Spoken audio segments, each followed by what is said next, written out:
G'day everyone, this is just a short video on how I've made my Dinghy Transom wheels for my Quintrex Wanderer 320, which you can see on the screen there, upside down at the moment obviously, but I need to be able to move this around on my own. I could buy a set of Dinghy Transom wheels, but they're fairly expensive and they don't actually suit what I need in this particular vessel. So I've actually made up my own. I'm just in the process of finishing it off now. I've got one done, other side to be done, but the other side will be just a replica. So this is just a quick summary in case somebody wants to tackle this themselves. So these are really simple. I've did a bit of a design. Obviously there's a bit of a rake on the back of the boat there which you have to account for. So I've had to allow for that in the design. But the design's very simple, as you can see here. Simple bracket, centre hinge, and then two holes either end to for either when the wheels are down under the boat when I'm towing it, or when they're up when I'm out fishing in the water. So at the moment this is obviously in the up position, and just to explain the bracket, all it is it's 50x5 galvanised flat, 3 pieces. So there's the 2 sides and the base piece here, and then I've got a centre hole here with a M12 stainless bolt, and then down here and here are the 2 fixing pins for when it's up and down. So this actual pin itself is just a scaffold retaining pin. So I'm a big believer in just trying to find what you can get around the place. This actually is ideal because it's got a retaining clip here and won't let it get lost. So basically what I've done here is I've worked out from the centre of the boat, put some lines of them here, made sure that when this is in the up position, which is it here, that it actually misses the the pull handles at the back here, as obviously if I put it over here it would clash with those. So had to make sure it missed that, but also had to make sure it had enough clearance from the wheel when I fold it up too. So the other side will be exactly the same. So this side here, as I said, 3 pieces of flat welded together, just some stitch welding here, and then what I've done is I've drilled out 2 holes, one there, and I'll just take this off so you can see down the bottom. That's my retaining pin. I'll just pull that out, swing the wheel up halfway so you can see there's the other retaining bolt at the bottom, and then there's one at the top right there. They're about 240 centres. The bracket itself is 300mm long. Swings up, and then again with the retaining pin,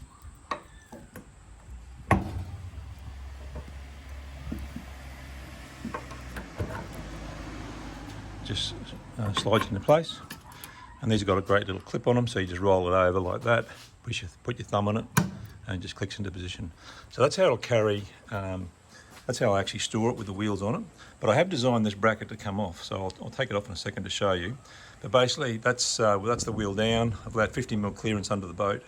This is a standard 10-inch or 260mm diameter. This is a solid wheel, so it's not inflated. I find these best in scenarios where you don't use it very often. The inflated tyres usually go down if you don't look at them for a while. These ones are pretty good. But the trouble with these ones, you can't leave any load on them. If they're a solid tyre like that, you can't leave any load on them. If you do, they'll deform very quickly, and then you'll get a flat spot and they're pretty hopeless. It's a M12 bolt there, and this bracket here, I just allowed a little bit of angle in this bracket and welded it off here in the joint. And what that means is that we put the wheel, if I get on the side here, you can see how the wheel comes underneath the transom a little bit. That means when I'm sitting over here somewhere, when the wheel goes down, it's just got a little bit more, little less load to lift out. If I had stuck the wheel the other way, there's a bit more load I've got to take. So anything if I can move that wheel under a little bit, then it just takes a little bit of load when I lift it up from the other end.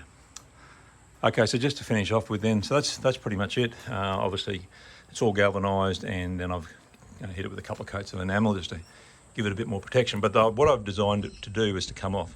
So I've got 2 bolts here, as I showed you before. Just take that pin out again. You'll see the 2 bolts there. Now I've used the lever cam type bolts on the inside, and the idea being is so that I can just quickly undo those cam bolts, undo this and pull it out. So I'll just do that now, and the idea is that when I come home I'll pull this whole thing off, and then I'll give it a good wash down. Make sure it's obviously going to have salt water all over it, so I can pull it off, give it a good wash down and put it back. fairly easily, fairly quickly. So I'll just pull this off now and show you that. So this is what it looks like. What I've done is on the inside where it mounts up against the boat, put a 50x3 strip of rubber, because obviously it needs to seal well around those two holes which I've drilled in the transom. If you don't have a good seal there, obviously water can get in, so you need to make sure.